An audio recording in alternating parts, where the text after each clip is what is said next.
저는 김영숙입니다. 올해 69이죠. 남편과 함께 서울 외곽에서 조용히 살고 있습니다. 남편은 30년 넘게 작은 제조업체를 운영했어요. 처음엔 직원 서너 명 데리고 시작했는데 성실하게 일한 덕분에 사업이 꽤 잘 됐죠. 10년 전쯤 사업을 정리하면서 남편이 결심한 게 있었습니다. 노후를 위해 건물을 사두자는 거였어요. 그렇게 해서 서울 외곽 지역에 4층짜리 상가 건물을 두 채 마련했습니다. 큰 건물은 아니에요. 그냥 동네에서 흔히 볼 수 있는 그런 건물이죠. 1층은 상가고 2층과 3층은 작은 사무실들, 4층은 원룸으로 되어 있습니다. 한 채는 남편 명의로, 다른 한 채는 아들 명의로 해뒀어요. 아들이 결혼하면 도움이 될 거라고 생각했거든요. 월세 수입이 괜찮은 편입니다. 두 건물 합쳐서 한 달에 500만 원 정도 들어오니까 생활하는데 큰 어려움은 없죠. 아들은 그 돈으로 편하게 살라고 했지만 저는 그냥 집에만 있는 게 답답했어요. 평생 손발 놀리며 살아온 사람인데 갑자기 아무것도 안 하고 있으려니 오히려 몸이 아프더라고요. 그래서 제가 직접 건물 청소를 하기로 했습니다. 아들이 처음엔 깜짝 놀랐죠. 엄마, 무슨 소리예요? 청소업체 쓰면 되잖아요. 아니야. 엄마가 직접 할래. 힘드시잖아요. 두 건물이나 되는데. 괜찮아. 운동 삼아서 하는 거야. 집에만 있으면 무릎만 아프고 그래. 아들이 몇 번이나 말렸지만 저는 고집을 꺾지 않았습니다. 사실 남이 하는 청소가 눈에 안 찼어요. 제가 보기엔 구석구석이 다 신경 쓰이는데 업체 사람들은 대충대충 하고 가더라고요. 차라리 제가 직접 하는 게 마음 편했죠. 그렇게 해서 일주일에 6번 건물에 갑니다. 월요일, 수요일, 금요일은 남편 건물, 화요일, 목요일, 토요일은 아들 건물을 청소하죠. 일요일만 쉬고요. 규칙적으로 움직이니까 건강에도 좋고 뭔가 제가 쓸모 있는 사람이라는 느낌도 들었습니다. 청소하는 게 생각보다 재미있어요. 아침 일찍 일어나서 간편한 작업복을 입고 건물에 가면 하루가 시작되는 느낌이 들거든요. 계단을 하나하나 닦고 복도 창문을 닦고 화장실을 깨끗하게 정리하고 나면 뿌듯합니다. 임차인분들도 저를 잘 알고 계세요. 지나갈 때마다 인사도 하고 가끔은 어머님 덕분에 건물이 깨끗해요라고 칭찬도 해주시죠. 그날도 평소와 다를 게 없었습니다. 목요일 아침이었어요. 저는 7시 반쯤 아들 건물에 도착했죠. 아침 공기가 시원했습니다. 가을이 다가오고 있다는 게 느껴졌어요. 건물 열쇠를 꺼내서 현관문을 열고 들어갔습니다. 청소도구는 항상 1층 구석에 보관해 둡니다. 걸레, 청소용 세제, 쓰레받기, 빗자루. 다 제가 직접 산 거예요. 좋은 걸로 사야 청소가 잘 되거든요. 그날은 1층 계단부터 시작하기로 했습니다. 무릎을 꿇고 앉아서 계단을 하나씩 닦기 시작했어요. 걸레를 꼭 짜서 계단 모서리까지 깨끗하게 닦아냈죠. 이런 작업을 하다 보면 시간 가는 줄 몰라요. 그냥 묵묵히 손을 움직이는 게 좋았습니다. 머릿속이 복잡할 때는 특히 이렇게 청소를 하면 마음이 편해지더라고요. 1시간쯤 지났을까요? 계단 청소가 거의 끝나갈 무렵이었습니다. 현관문이 열리는 소리가 들렸어요. 저는 고개를 들어 누가 오는지 봤죠. 30대 초반으로 보이는 여자였습니다. 화려한 옷차림이었어요. 명품 가방을 들고 있었고 하이힐 소리가 똑딱똑딱 울렸죠. 저는 다시 고개를 숙이고 청소를 계속했습니다. 임차인 중 한 분의 지인이겠거니 생각했어요. 그런데 그 여자가 제 앞에서 멈춰 섰습니다. 아줌마, 여기 청소 담당자세요? 반말이었어요. 저보다 한참 어린 사람이 반말을 하니까 순간 당황스러웠습니다. 하지만 제가 작업복 차림에 걸레질하고 있으니까 청소하는 사람으로 본 거겠죠. 저는 공손하게 대답했습니다. 네, 그렇습니다. 그러자 그 여자가 계단 난간을 손가락으로 훑더니 얼굴을 찌푸렸어요. 손때가 이렇게 많은데 제대로 닦으신 거예요? 기분이 좀 상했습니다. 방금 전까지 열심히 닦고 있었는데 그렇게 말하니까요. 하지만 참았어요. 어제 닦았는데 다시 한번 닦겠습니다. 저는 최대한 부드럽게 말했죠. 그런데 그 여자는 거기서 멈추지 않았습니다. 1층 화장실도 봤는데 휴지통이 넘치던데요. 청소부면 그런 것도 체크해야죠. 청소부. 그 단어가 묘하게 마음에 걸렸습니다. 틀린 말은 아니에요. 저도 청소하는 사람이니까요. 하지만 그 여자의 말투에는 뭔가 깔보는 느낌이 있었어요. 저는 대답 없이 고개만 끄덕였습니다. 그러자 그 여자가 더 큰 목소리로 말했어요. 그리고 유리문에 손자국 있으니까 그것도 닦으시고요. 제대로 일하셔야 월급 받죠. 가슴이 답답했습니다. 평생 남한테 이런 식으로 무시당해 본 적이 없었거든요. 남편이랑 둘이서 악착같이 일해서 여기까지 왔는데 저보다 한참 어린 사람이 이렇게 함부로 대하니까 화가 났어요. 하지만 꾹 참았습니다. 괜히 말대꾸했다가 문제 생기면 안 되니까요. 그 여자는 계속 불평을 늘어놨습니다. 요즘 건물주들은 관리비만 받고 청소는 대충대충 시키나 봐요. 이러니까 건물 관리가 안 되는 거지. 저는 걸레를 꽉 쥐었습니다.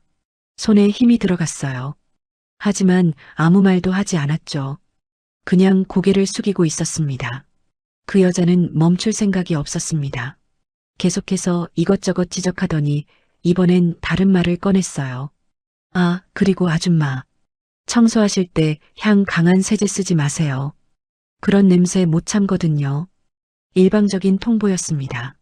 제 의견을 물어보는 것도 아니고 그냥 자기 마음대로 명령하는 거였어요. 저는 참다 못해 조심스럽게 말했습니다. 제가 좀 나이가 있어서 그렇지 청소하는 사람을 함부로 대하시면 안 됩니다. 목소리를 최대한 낮췄어요. 화를 내고 싶지 않았거든요.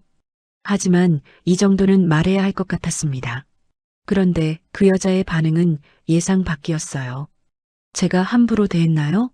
그냥 일 제대로 하시라는 거예요. 피해의식 있으시네. 피해의식? 제가 피해의식이 있다고요. 가슴이 철렁 내려앉았습니다.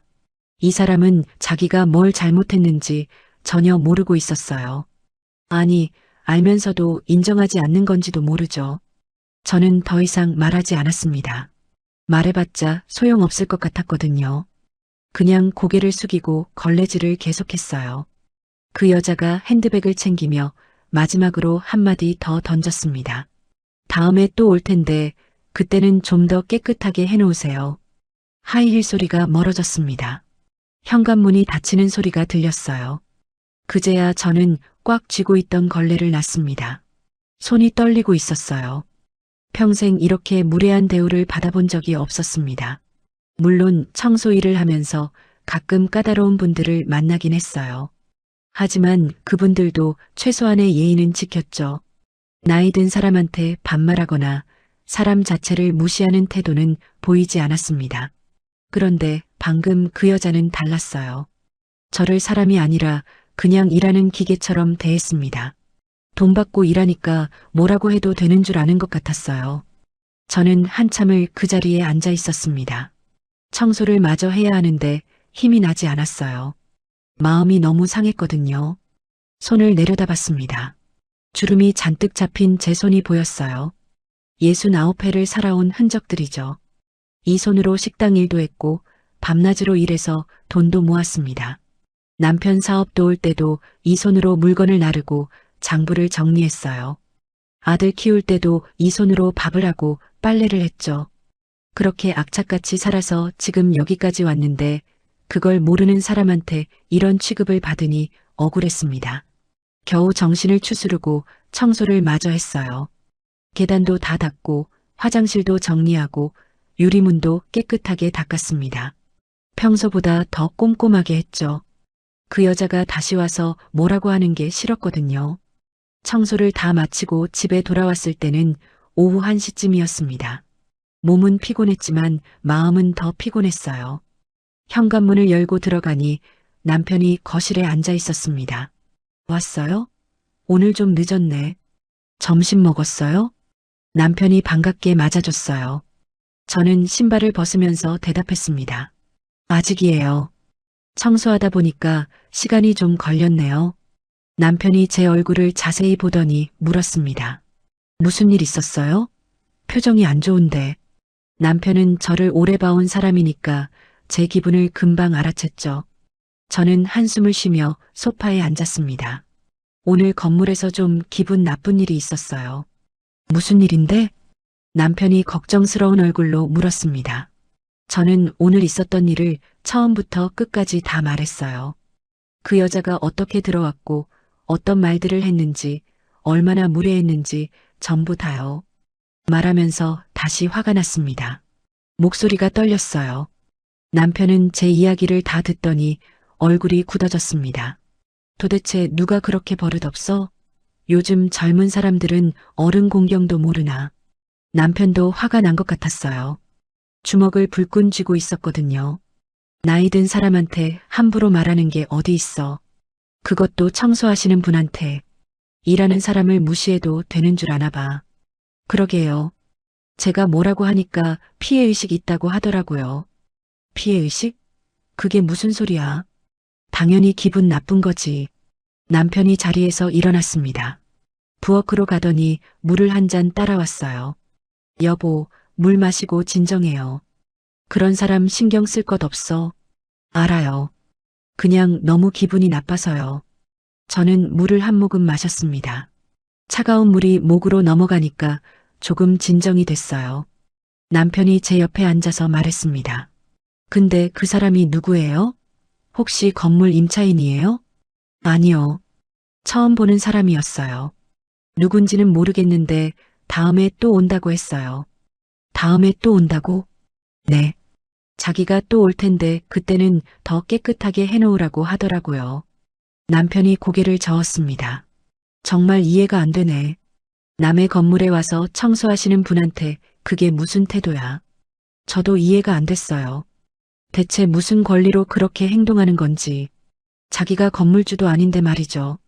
그날 저녁은 밥맛이 없었습니다. 남편이 좋아하는 반찬을 만들었는데도 잘 안 넘어가더라고요.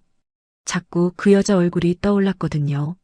그 오만한 표정, 무시하는 듯한 눈빛.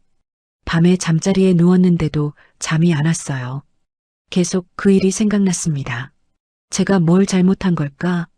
더 잘 대응할 수 있었을까? 여러 생각이 머릿속을 맴돌았죠. 그런데 한편으로는 이런 생각도 들었습니다. 사람들이 청소하는 일을 너무 가볍게 보는 거 아닌가? 청소도 엄연한 일인데 왜 함부로 대해도 되는 것처럼 생각하는 걸까? 저는 청소 일이 부끄럽지 않았어요. 오히려 자랑스러웠죠. 제 손으로 건물을 깨끗하게 만들고 사람들이 쾌적하게 지낼 수 있게 하는 일이니까요. 그런데 그 여자는 그걸 이해하지 못하는 것 같았습니다. 다음 날 아침에 일어났을 때 몸이 무거웠습니다. 어젯밤에 잠을 설쳐서 그런지 온몸이 뻐근했어요. 거울을 보니까 눈 밑에 다크서클이 생겨 있었죠. 남편이 아침상을 차리면서 말했습니다. 오늘은 쉬는 게 어때요? 몸도 안 좋아 보이고. 괜찮아요. 금요일이니까 남편 건물 청소하는 날이잖아요. 그래도 무리하지 말고. 어제 일도 있었는데. 남편은 걱정스러운 눈으로 저를 봤어요. 저는 고개를 저으며 밥을 먹었습니다. 일을 미루면 오히려 더 신경 쓰일 것 같았거든요. 아침을 먹고 남편 건물로 갔습니다. 다행히 그날은 아무 일도 없었어요. 조용히 청소를 하고 집에 돌아왔죠. 토요일도 마찬가지였습니다. 아들 건물에 갔는데 그 여자는 나타나지 않았어요. 일주일이 지났습니다. 그 사이에 저는 그 일을 거의 잊고 지냈어요. 다시는 안 올 거라고 생각했죠. 그런데 제 생각이 틀렸습니다. 목요일 아침이었어요. 저는 평소처럼 아들 건물에서 청소를 하고 있었습니다. 2층 복도를 닦고 있었는데 익숙한 하이힐 소리가 들렸어요. 가슴이 철렁했습니다. 고개를 들어보니 역시 그 여자였어요. 지난번과 똑같이 화려한 차림이었죠. 명품 가방을 들고 있었고 이번엔 선글라스까지 쓰고 있었습니다. 그 여자가 저를 보더니 선글라스를 벗었어요. 그리고는 복도를 둘러보며 말했습니다. 아줌마, 지난번보다는 좀 나아졌네요. 칭찬하는 것처럼 들렸지만 기분이 좋지 않았어요. 여전히 반말이었고 말투에 무언가 깔보는 느낌이 있었거든요. 저는 대답하지 않고 계속 걸레질을 했습니다. 그러자 그 여자가 제 앞으로 다가왔어요. 근데 창문은 언제 닦으셨어요? 먼지가 좀 있는데. 이틀 전에 닦았습니다. 그래요? 그런데도 이 정도면 좀 자주 닦으셔야 할 것 같은데. 참기 힘들었습니다. 2층 창문은 일주일에 2번씩 닦고 있었거든요. 그것도 부족하다는 건가요? 그 여자는 창문 앞으로 가더니 손가락으로 유리를 톡톡 두드렸습니다. 여기 봐요. 물자국도 있고 청소하실 때 좀 더 신경 쓰셔야죠.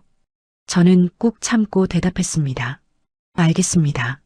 다시 닦겠습니다. 그리고 화장실 수건도 자주 갈아주세요. 저번에 봤더니 좀 오래된 것 같던데. 수건은 이틀에 한 번씩 갈고 있습니다. 이틀에 한 번? 그럼 매일 갈아주시면 안 돼요? 위생이 중요하잖아요. 말이 안 되는 소리였습니다. 건물 공용 화장실 수건을 매일 갈라고요. 그것도 제가 직접 빨아서 말이죠. 저는 심호흡을 했습니다. 화를 내면 안 된다고 스스로를 타일렀어요. 화장실 이용하는 분들이 많지 않아서 이틀에 한 번이면 충분합니다. 충분한지 아닌지는 제가 판단할게요. 그냥 매일 갈아주세요. 그 여자의 목소리가 점점 높아졌습니다. 명령하는 투였어요. 그리고 계단 손잡이도 좀 더 자주 닦으세요. 사람들이 매일 만지는 건데 소홀히 하면 안 되죠. 저는 걸레를 꽉 쥐었습니다. 손에 물이 뚝뚝 떨어졌어요. 더 이상 참을 수가 없었습니다. 제가 얼마나 열심히 청소하는지 이 사람은 전혀 모르고 있었어요. 매일 아침 일찍 일어나서 건물 구석구석을 닦는 제 노고를 무시하고 있었죠. 저는 충분히 열심히 하고 있습니다. 제 목소리가 떨렸어요. 화를 참느라 온 힘을 다하고 있었거든요. 열심히 한다고 다가 아니에요. 결과가 중요하죠. 아줌마, 일 제대로 못하시면 건물주한테 말할 수도 있어요. 건물주한테 말한다고요. 웃긴 일이었습니다. 아들한테 말하겠다는 건가요? 제 아들한테요. 그때 저는 결심했습니다. 이 사람한테 제대로 말해야겠다고요. 손님, 말씀 좀 조심히 하세요. 저도 사람입니다. 나이가 있는 사람한테 그렇게 함부로 대하시면 안 됩니다. 제 목소리는 떨렸지만 단호했어요. 더 이상 참을 수 없었거든요. 그런데 그 여자의 반응은 충격적이었습니다. 비웃더라고요. 아줌마, 지금 저한테 대드시는 거예요? 돈 받고 일하시는 분이 손님한테? 저는 대드는 게 아닙니다. 다만 최소한의 예의를 지켜달라는 겁니다. 예의? 제가 무례했나요? 그냥 일 제대로 하시라는 건데 그게 무례한 거예요? 그 여자는 전혀 이해하지 못하고 있었습니다. 자기가 얼마나 무례하게 행동하는지 깨닫지 못하는 거였어요. 일하는 사람도 존중받을 권리가 있습니다. 존중? 존중은 일 제대로 할 때 받는 거예요. 아줌마는 그것도 모르세요? 가슴이 답답했습니다. 이 사람과는 대화가 안 되는 거였어요. 그 여자가 핸드백을 챙기며 말했습니다. 오늘 건물주한테 연락해 볼게요. 청소 담당자 태도가 불량하다고요. 그 말을 남기고 그 여자는 계단을 내려갔습니다. 하이힐 소리가 점점 멀어졌어요. 저는 그 자리에 주저앉고 말았습니다. 다리에 힘이 풀렸거든요. 손이 부들부들 떨렸어요. 화가 났지만 동시에 억울했습니다. 한참을 그렇게 앉아 있었어요. 청소 도구를 정리할 힘도 없었죠. 그냥 멍하니 앉아서 벽을 바라봤습니다. 그때 3층에서 누군가 내려오는 소리가 들렸어요. 고개를 들어보니 2층 사무실에서 일하시는 박 대리님이었습니다. 어머님, 괜찮으세요? 박 대리님이 걱정스러운 얼굴로 물었어요. 네, 괜찮습니다. 아까 그 여자분이랑 무슨 일 있으셨어요? 목소리가 좀 높던데. 아니에요. 별일 아닙니다. 저는 애써 웃으며 자리에서 일어났습니다. 남한테 내 속상한 마음을 보이고 싶지 않았거든요. 혹시 필요하신 거 있으면 언제든 말씀하세요. 저희 사무실 직원들 다 어머님 잘 아니까요. 고맙습니다. 박 대리님이 올라간 후 저는 겨우 청소를 마저 했습니다. 평소보다 훨씬 오래 걸렸어요. 집중이 안 됐거든요. 집에 돌아와서 남편에게 또 이야기했습니다. 남편은 이번엔 정말 화가 났는지 얼굴이 빨개졌어요. 도대체 그 사람이 누구야? 건물주한테 말하겠다고? 웃기고 있네. 그러게요. 대체 무슨 권리로 그러는 건지. 다음에 또 오면 내가 직접 가서 말해줄 거요. 남편이 주먹을 불끈 쥐었습니다. 저는 남편의 손을 잡으며 말했어요. 괜찮아요. 그냥 무시하면 돼요. 하지만 속으로는 걱정이 됐습니다. 그 여자가 정말 아들한테 연락하면 어쩌나. 아들이 걱정할 텐데. 그 일이 있고 며칠이 지났습니다. 저는 평소처럼 청소를 계속했어요. 그 여자가 다시 나타나지 않을까 신경 쓰였지만 다행히 마주치지 않았죠. 화요일 오후였습니다. 집에서 저녁 준비를 하고 있는데 핸드폰이 울렸어요. 아들이었습니다. 엄마. 응, 아들. 무슨 일이야? 엄마, 좋은 소식 있어요. 아들의 목소리가 들떠 있었습니다. 무슨 좋은 일이 생긴 모양이었어요. 뭔데? 제가 여자친구 있다고 전에 말씀드렸잖아요. 그래, 알지. 아들이 몇 달 전부터 누군가를 만나고 있다는 건 알고 있었습니다. 하지만 아직 얼굴을 본 적은 없었어요. 이번에 약혼했어요. 뭐? 약혼? 저는 깜짝 놀라서 가스불을 껐습니다. 손이 떨렸어요. 기쁨과 놀라움이 동시에 밀려왔죠. 네, 엄마. 서로 마음이 잘 맞아서 결혼하기로 했어요. 아이고, 우리 아들이 드디어. 눈물이 날 것 같았습니다. 아들이 36인데 아직 결혼을 안 해서 늘 걱정이었거든요. 그래서 이번 주말에 여자친구 데리고 인사 갈게요. 토요일 괜찮으세요? 그럼 괜찮고 말고. 언제든지 좋지. 그럼 토요일 오후 5시쯤 갈게요. 저녁 준비해 주세요. 알았어. 맛있는 거 많이 해놓을게. 전화를 끊고 나니 가슴이 두근거렸습니다. 우리 며느리가 될 사람을 드디어 만나는 거였어요. 거실로 뛰어가서 남편에게 말했습니다. 여보, 큰일 났어요. 왜? 무슨 일이야? 남편이 신문을 내려놓으며 물었어요. 아들이 약혼했대요. 이번 주말에 여자친구 데리고 온대요. 뭐? 정말? 남편도 깜짝 놀라며 자리에서 일어났습니다. 그래, 토요일에 온대. 저녁 먹으러. 아이고, 우리 아들이 드디어 장가가는구나. 남편의 얼굴에도 환한 미소가 번졌어요. 우리는 한참 동안 기뻐했습니다.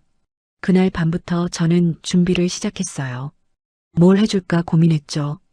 며느리가 될 사람인데 첫인상이 중요하잖아요. 수요일에는 시장에 가서 장을 봤습니다. 신선한 재료들을 골라서 샀어요. 한우도 사고 제철 생선도 샀죠. 과일도 좋은 걸로 골랐습니다. 목요일에는 집안을 대청소했어요. 구석구석 먼지 하나 없게 닦았죠.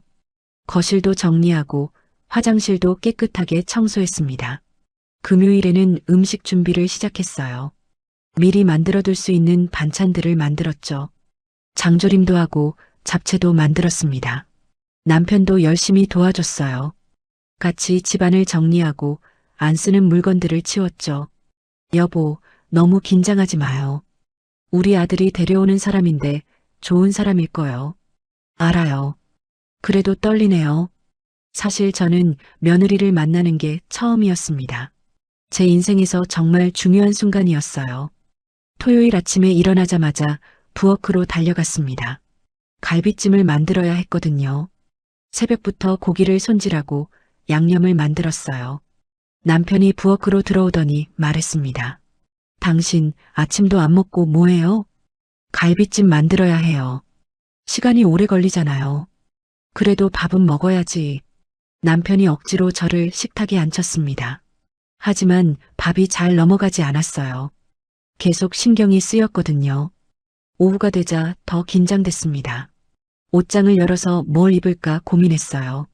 너무 격식 차린 옷은 부담스러울 것 같고 그렇다고 너무 편한 옷은 예의가 없어 보일 것 같았죠. 결국 단정한 블라우스에 바지를 입었습니다. 화장도 살짝 했어요. 평소엔 안 하는데 오늘은 특별한 날이니까요. 오후 4시쯤 되니까 심장이 쿵쾅거렸습니다.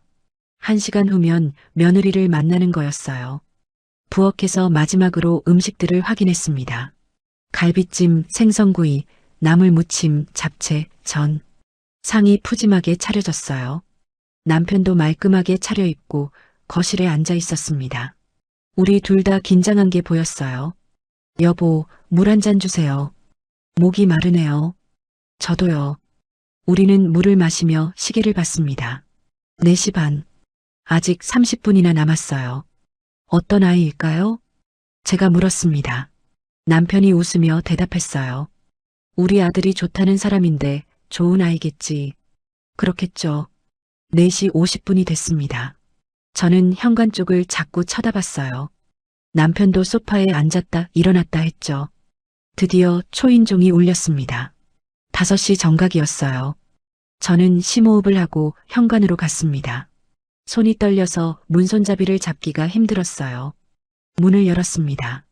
그 순간 제 심장이 멎는 줄 알았어요. 문 앞에 서 있는 사람은 바로 그 여자였습니다. 건물에서 저를 무시하고 온갖 모욕을 주던 바로 그 여자요. 그 여자도 저를 보는 순간 얼굴이 하얗게 질렸습니다. 입이 떡 벌어지더니 말을 잇지 못했어요. 그 여자가 겨우 소리를 냈습니다. 저도 말이 나오지 않았어요. 그냥 서로를 멍하니 쳐다봤죠. 아들이 환하게 웃으며 말했습니다.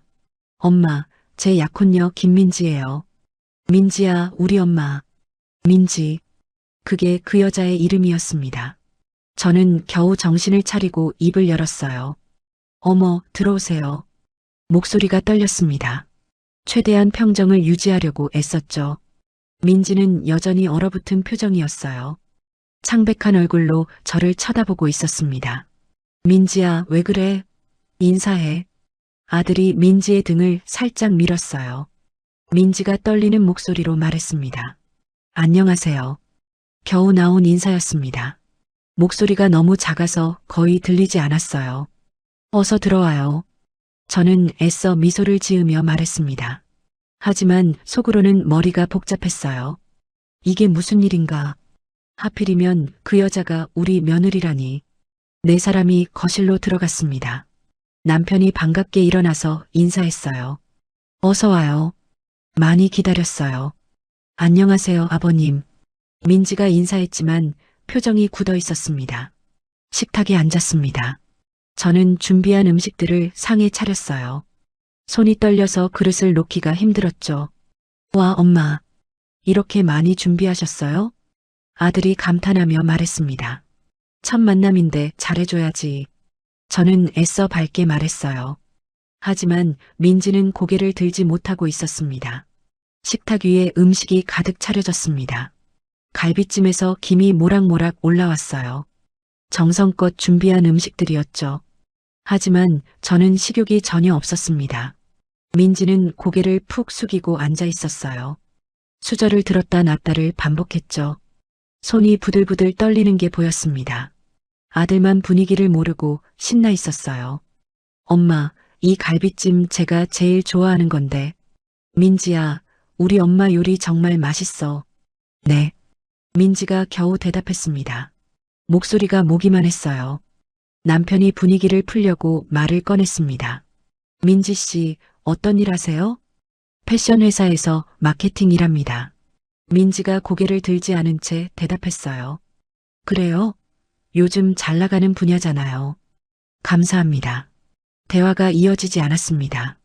민지는 계속 고개를 숙이고 있었고 음식은 거의 손도 대지 않았어요.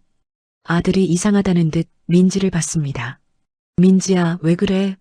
입맛 없어? 아니, 그냥 좀 긴장돼서. 긴장할 것 없어. 우리 부모님 편하신 분들이야. 저는 민지를 쳐다봤습니다. 건물에서 봤을 때와는 완전히 다른 모습이었어요. 그때는 그렇게 당당하고 오만했는데 지금은 완전히 풀이 죽어 있었죠.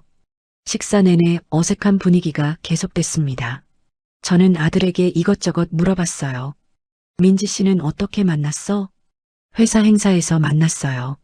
민지 회사랑 저희 회사가 협업하는 프로젝트가 있었거든요. 그랬구나.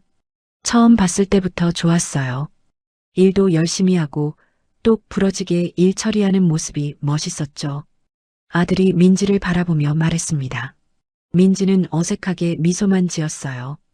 가족은 어떻게 되세요? 남편이 물었습니다. 아버지는 회사를 운영하시고 어머니는 주부세요. 언니 한 명 있어요. 그래요. 부모님도 곧 뵙게 되겠네요. 네. 민지의 대답은 여전히 짧았습니다.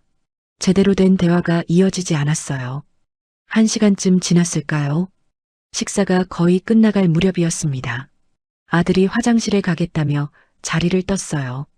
거실에는 저와 남편 그리고 민지만 남았습니다. 잠시 침묵이 흘렀죠. 그때 민지가 갑자기 고개를 들었습니다. 눈이 빨갛게 충혈돼 있었어요. 떨리는 목소리로 말했습니다. 어머님, 그때 정말 죄송했습니다. 제 심장이 쿵하고 내려앉았습니다. 옆에 있던 남편이 뭔가 이상하다는 듯 저를 쳐다봤어요. 제가 미처 몰라뵙고 민지의 눈에 눈물이 고였습니다. 저는 천천히 입을 열었어요. 괜찮아요. 정말 죄송합니다. 제가 너무 무례하게 행동했어요. 민지가 고개를 숙였습니다. 어깨가 떨리고 있었어요. 저는 복잡한 심경이었습니다. 화가 났던 게 사실이에요. 하지만 지금 민지의 모습을 보니까 마음이 조금 누그러지기도 했죠. 하지만 말이에요. 제가 부드럽게 말을 이었습니다. 사람을 직업으로 판단하고 함부로 대하는 건 좋지 않아요. 네, 정말 잘못했습니다. 민지가 눈물을 닦았습니다. 화장이 번진 게 보였어요. 나이 든 사람한테 그렇게 말하는 건 더욱 안 되는 거고요. 죄송합니다. 변명의 여지가 없어요. 남편이 눈치를 챘는지 조용히 앉아 있었습니다. 아무 말도 하지 않았어요. 일하는 사람들도 다 존중받을 권리가 있어요. 청소하는 일이든 무슨 일이든요. 네, 어머님. 정말 반성하고 있습니다. 민지가 다시 고개를 숙였습니다. 그때 화장실에서 아들이 나왔습니다. 거실의 분위기가 심상치 않은 걸 눈치챘는지 걸음을 멈췄어요. 무슨 일 있어요? 아들이 조심스럽게 물었습니다. 아니야. 아무것도 아니야. 제가 얼른 말했어요. 아들 앞에서 이 얘기를 하고 싶지 않았거든요. 민지야, 왜 울어? 아들이 민지에게 다가갔습니다. 민지는 눈물을 황급히 닦으며 고개를 저었어요. 아니야. 그냥 감동해서. 감동?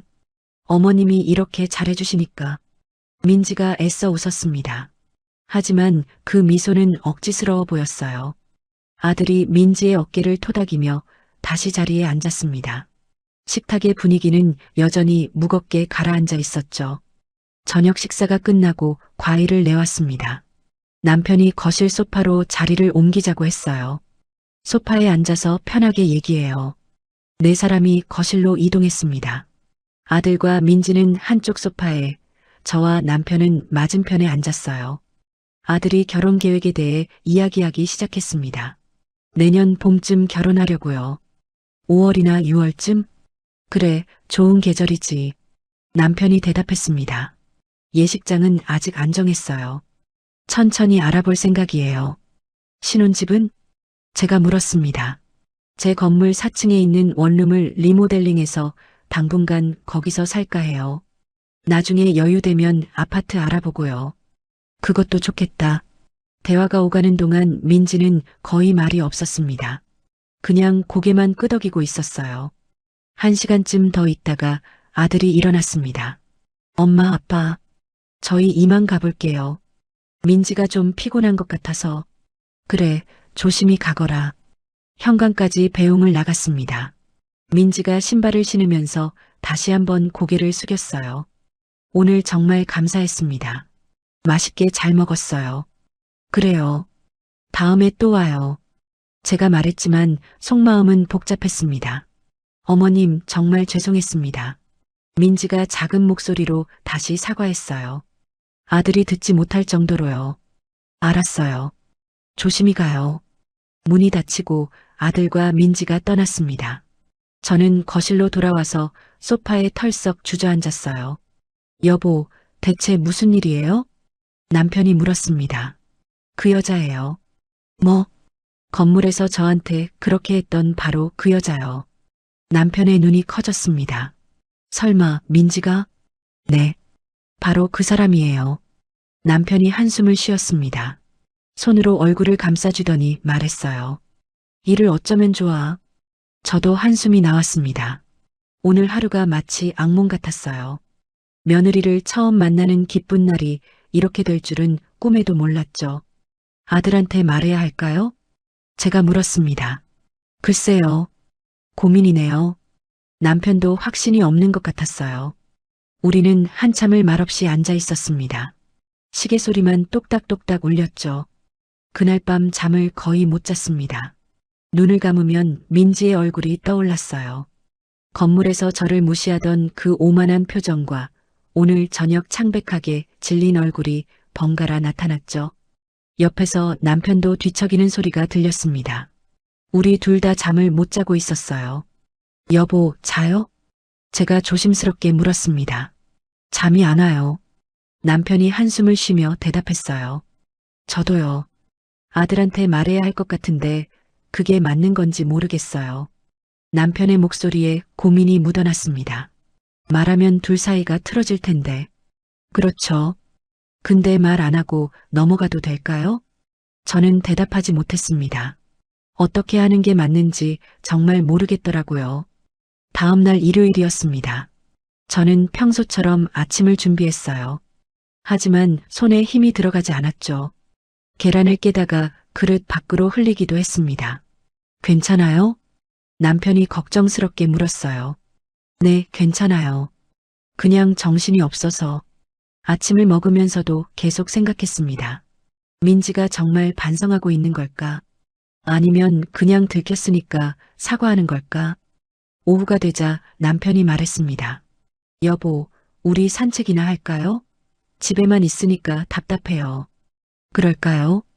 우리는 집 근처 공원으로 나갔습니다. 가을바람이 선선했어요. 나뭇잎들이 노랗게 물들어 있었죠. 벤치에 앉아서 한참을 말없이 있었습니다. 남편이 먼저 입을 열었어요. 저 아이가 우리 며느리가 된다면 평생 마음 편할 날이 없을 것 같소? 남편의 말에 저도 공감했습니다. 저도 그 생각했어요. 사람이 그렇게 쉽게 변하진 않잖아요. 지금은 들켜서 죄송하다고 하지만 그렇긴 한데 아들이 좋아하는 사람인데 저는 한숨을 쉬었습니다. 아들이 민지를 정말 좋아하는 게 보였거든요. 어제 저녁 내내 민지를 바라보는 눈빛이 다정했어요.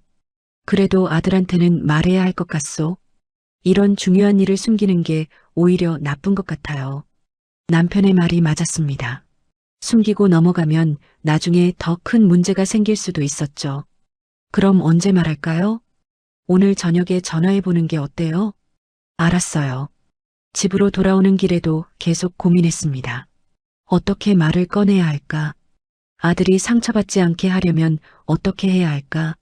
저녁 6시쯤 아들에게 전화했습니다. 벨이 3번 울리고 아들이 받았어요.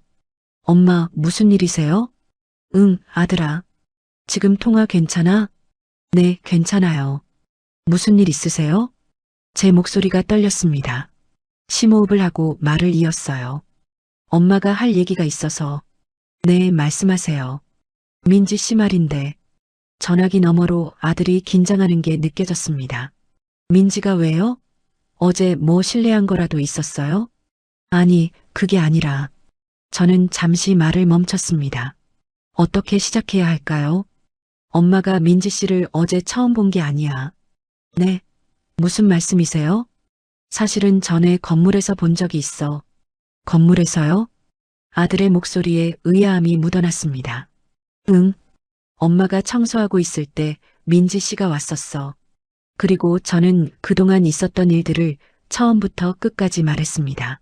민지가 어떻게 저를 대했는지, 무슨 말들을 했는지, 얼마나 무례했는지요. 말하는 동안 목이 메었습니다. 다시 그때를 떠올리니까 기분이 나빴거든요. 전화기 너머로 아들의 숨소리만 들렸습니다. 한동안 아무 말이 없었어요. 아들아, 거기 있니? 네, 엄마. 아들의 목소리가 낮아져 있었습니다. 제가 몰랐네요. 민지가 그런 일을 했는지. 엄마는 내가 좋아하는 사람이니까 참으려고 했어. 근데 이런 중요한 일을 숨기는 게 맞나 싶어서. 아니에요, 엄마. 말씀해 주셔서 감사해요. 아들의 목소리에 충격이 묻어났습니다. 엄마, 제가 민지한테 직접 얘기해 볼게요. 그래라. 근데 너무 화내지는 마. 네, 알겠습니다. 전화 끊을게요. 전화가 끊겼습니다. 저는 핸드폰을 내려놓고 남편을 봤어요. 말했어요. 어떻게 반응하던가요? 충격받은 것 같았어요.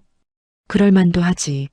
자기 약혼녀가 그런 사람이었더니 우리는 또 한참을 말없이 앉아 있었습니다. 이제 아들이 어떤 결정을 내릴지는 아들의 몫이었어요. 월요일과 화요일이 지났습니다. 아들한테서 연락이 없었어요. 저는 궁금했지만 먼저 전화하지 않았습니다. 아들이 생각할 시간이 필요할 것 같았거든요. 수요일 저녁이었습니다. 저녁 식사를 하고 있는데 초인종이 울렸어요. 문을 열어보니 아들이 서 있었습니다. 엄마, 어머 아들, 왜 연락도 없이? 그냥 직접 와서 말씀드리는 게 나을 것 같아서요. 아들의 표정이 심각했습니다. 거실로 들어와서 소파에 앉았어요. 남편도 부엌에서 나와 거실로 왔습니다. 아들 왔구나. 네, 아빠. 아들이 심호흡을 하더니 말했습니다. 엄마, 민지한테 물어봤어요. 그날 일에 대해서. 그래, 민지가 다 인정했어요. 엄마한테 정말 무례하게 행동했다고. 저는 아무 말도 하지 않았습니다. 그리고 울면서 사과하더라고요. 자기가 정말 잘못했다고. 그랬구나. 근데 엄마, 아들이 저를 똑바로 쳐다봤습니다. 저 많이 생각해봤어요. 이틀 동안. 응, 민지가 지금은 반성하고 있는 것 같아요. 근데 사람이 그렇게 쉽게 변할까요? 아들의 물음에 저는 솔직하게 대답했습니다. 엄마도 잘 모르겠어. 그건 내가 판단할 일이야. 민지가 일하는 사람들을, 나이 드신 분들을 그렇게 대했다는 게 충격이었어요. 아들의 목소리가 떨렸습니다. 저는 그런 사람과 평생을 같이 살 수 있을까 싶어요. 남편이 입을 열었습니다. 아들아, 이건 내 인생이야. 내가 신중하게 결정해야 해. 네, 아빠. 알아요. 아들이 고개를 숙였습니다. 한참을 그렇게 있더니 다시 고개를 들었어요. 결정했어요. 저와 남편이 아들을 바라봤습니다. 민지랑 헤어지기로요. 아들의 말에 거실이 조용해졌습니다. 시계 소리만 똑딱똑딱 울렸어요. 정말 그렇게 결정한 거니? 제가 조심스럽게 물었습니다. 네, 엄마. 이틀 동안 정말 많이 고민했어요. 아들의 목소리는 단호했지만 어딘가 슬퍼 보였습니다. 민지를 좋아했던 건 사실이에요. 처음 만났을 때부터 마음에 들었고 같이 있으면 편했거든요. 아들이 잠시 말을 멈췄습니다. 손으로 얼굴을 문질렀어요. 근데 엄마 말씀 듣고 나서 계속 생각했어요. 민지가 다른 사람들한테도 그렇게 대하는 건 아닐까? 저한테만 좋은 모습 보여준 건 아닐까? 남편이 아들의 어깨에 손을 얹었습니다. 힘들었겠구나. 네. 사실 믿고 싶지 않았어요. 우리 약혼까지 했는데 아들의 눈이 붉어졌습니다. 그래서 민지한테 물어봤어요. 왜 엄마한테 그렇게 했냐고. 뭐라고 하던? 처음엔 변명하더라고요. 자기도 모르게 그랬다고, 요즘 스트레스가 많아서 그랬다고. 아들이 한숨을 쉬었습니다. 근데 제가 계속 물어보니까 결국 인정했어요. 청소하는 분들을 원래 좀 그렇게 대했다고. 제 가슴이 아팠습니다. 역시 민지는 저한테만 그랬던 게 아니었어요. 민지 말로는 자기 어머니도 그런 편이래요. 집에 오는 가사 도우미 분들한테 함부로 대하는 걸 보고 자랐대요. 그렇구나. 그게 잘못된 건 줄 몰랐대요. 돈 주고 일 시키는 거니까 당연한 거라고 생각했대요. 아들의 말을 듣는데 화가 났습니다. 어떻게 그렇게 생각할 수 있을까요? 제가 그건 아니라고, 일하는 사람들도 존중받아야 한다고 말했어요. 그랬구나. 민지가 울면서 사과하더라고요. 자기가 정말 잘못 생각하고 있었다고, 이제부터는 고치겠다고. 아들이 소파에 기대며 천장을 올려다봤습니다. 근데 엄마, 전 믿을 수가 없었어요. 평생을 그렇게 살아온 사람이 갑자기 변할 수 있을까? 저는 아들의 손을 잡았습니다. 아들아, 엄마 때문에 헤어지는 거면 그러지 마. 아니에요, 엄마. 엄마 때문이 아니에요. 아들이 고개를 저었습니다. 저 혼자 결정한 거예요. 민지가 엄마한테 그렇게 한 건 결과일 뿐이에요. 문제는 민지의 생각 자체죠. 남편이 고개를 끄덕였습니다. 그래, 내가 잘 판단했어. 전 제 아내가 될 사람이 다른 사람들을 존중할 줄 아는 사람이었으면 좋겠어요. 나이 드신 분들을 공경하고 일하는 분들을 함부로 대하지 않는 사람이요. 아들의 목소리에 확신이 담겨 있었습니다. 만약 민지랑 결혼하면 나중에 우리 아이가 태어났을 때도 그런 모습을 보여주게 될 거잖아요. 그건 아닌 것 같아요. 제 눈에 눈물이 고였습니다. 우리 아들이 이렇게 바르게 자라줘서 고마웠어요. 엄마, 울지 마세요. 아들이 제 손을 꼭 잡았습니다. 엄마가 우는 게 아니야. 그냥 내가 기특해서. 제가 뭘 기특하게 했어요. 넌 좋은 사람이야. 바른 사람이고. 남편도 눈시울이 붉어졌습니다. 아들, 지금은 힘들겠지만 잘한 결정이야. 네, 아빠. 저도 알아요. 우리는 한참을 말없이 앉아 있었습니다. 위로의 말이 필요 없는 시간이었죠. 아들이 먼저 입을 열었습니다. 오늘 민지 만나서 정리했어요. 그랬구나. 네. 고치려고 노력은 하겠지만 당장은 자신이 없대요. 그리고 저한테 미안하다고 좋은 사람 만나라고 하더라고요. 아들이 쓸쓸하게 웃었습니다. 힘들지? 제가 물었습니다. 힘들죠. 근데 결혼 전에 알게 된 게 다행이에요. 결혼하고 나서 알았으면 더 힘들었을 거예요. 그래, 내 말이 맞아. 저는 아들을 꼭 안아줬습니다. 아들의 어깨가 축 처져 있었어요. 엄마, 제가 좀 쉬고 갈게요. 요즘 잠을 못 잤더니 피곤하네요. 그래, 내 방에 가서 쉬어. 저녁은 먹었니? 아직이요. 그럼 엄마가 뭐 해줄게. 저는 부엌으로 가서 아들이 좋아하는 김치찌개를 끓였습니다. 밥도 따끈하게 했어요. 아들이 방에서 나와 식탁에 앉았습니다. 예전보다 얼굴이 많이 수척해 보였어요. 많이 먹어. 네, 엄마. 아들은 묵묵히 밥을 먹었습니다. 저와 남편도 함께 앉아서 저녁을 먹었어요. 식사가 끝나고 설거지를 하는데 아들이 부엌으로 왔습니다. 엄마, 제가 할게요. 아니야, 괜찮아. 엄마도 힘드셨을 텐데. 제가 할게요. 아들이 고집을 부려서 함께 설거지를 했습니다. 거품이 묻은 그릇들을 닦으면서 아들이 말했어요. 엄마, 사실은 민지 만나기 전부터 좀 이상하다고 느꼈어요. 뭐가? 민지가 식당 가면 종업원분들한테 좀 까다롭게 구는 것 같았어요. 물도 자꾸 달라고 하고 음식이 조금만 늦어도 짜증내고. 그랬구나. 그때는 그냥 완벽주의자인가 보다 했는데 지금 생각해 보니까 그게 아니었던 것 같아요. 아들이 한숨을 쉬었습니다. 제가 좀 더 일찍 알아챘어야 했는데. 아니야.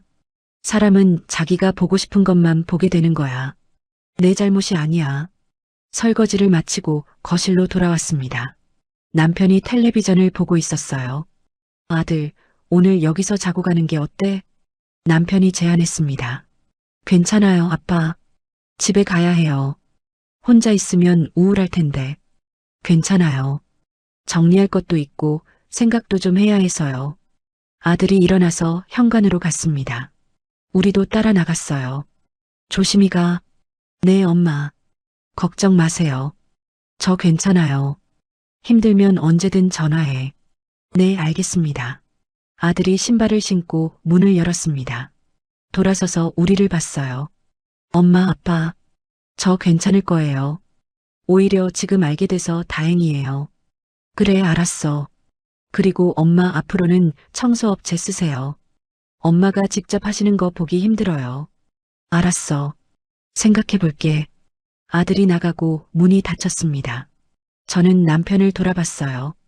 잘한 걸까요? 뭐가? 아들한테 말한 거요. 남편이 제 어깨를 안았습니다. 잘한 거요. 당연히 알려야 할 일이었어. 아들이 너무 힘들어하는 것 같아서. 지금은 힘들어도 나중에 고마워할 거요. 결혼 전에 알게 된 걸요. 남편의 말이 맞았습니다. 만약 결혼하고 나서 알았다면 더 큰 불행이었을 거예요. 그날 밤 잠자리에 들었습니다. 이번에는 마음이 한결 편했어요. 무거운 짐을 내려놓은 기분이었죠. 며칠이 지났습니다. 아들한테서 전화가 왔어요. 엄마, 저 괜찮아요. 걱정 마세요. 그래, 아들아. 오히려 후련해요. 마음에 걸렸던 게 정리된 것 같아서 다행이다. 그리고 엄마 감사해요. 뭐가? 올바른 가르침 주셔서요. 덕분에 제가 무엇이 중요한지 알게 됐어요. 저는 눈물이 날 것 같았습니다. 아들아, 엄마가 더 고맙지. 바르게 자라줘서. 전화를 끊고 창밖을 봤습니다. 가을 하늘이 맑고 높았어요. 결국 민지와의 파혼은 불행이 아니었습니다. 오히려 더 큰 불행을 막은 거였죠. 사람을 겉모습이나 직업으로 판단하고 함부로 대하는 사람과는 평생을 함께할 수 없으니까요. 저는 다시 건물 청소를 계속했습니다. 이 일이 부끄럽지 않았어요. 오히려 자랑스러웠죠. 제 손으로 건물을 깨끗하게 만드는 일, 사람들이 쾌적하게 지낼 수 있게 하는 일이니까요. 그리고 무엇보다 이 일을 통해서 사람의 본 모습을 알게 됐으니까요. 민지처럼 겉으로만 그럴듯한 사람이 아니라 진짜 좋은 사람을 알아볼 수 있게 됐죠. 아들도 이제 그걸 알았을 겁니다. 사람을 판단할 때 중요한 건 돈이나 외모가 아니라 다른 사람을 어떻게 대하는가라는 거요. 언젠가 아들이 진짜 좋은 사람을 만날 거라고 믿습니다. 나이 든 사람을 공경하고 일하는 사람들을 존중할 줄 아는 사람을요. 그때까지 저는 이 자리에서 기다릴 겁니다. 우리 아들을 믿으면서요.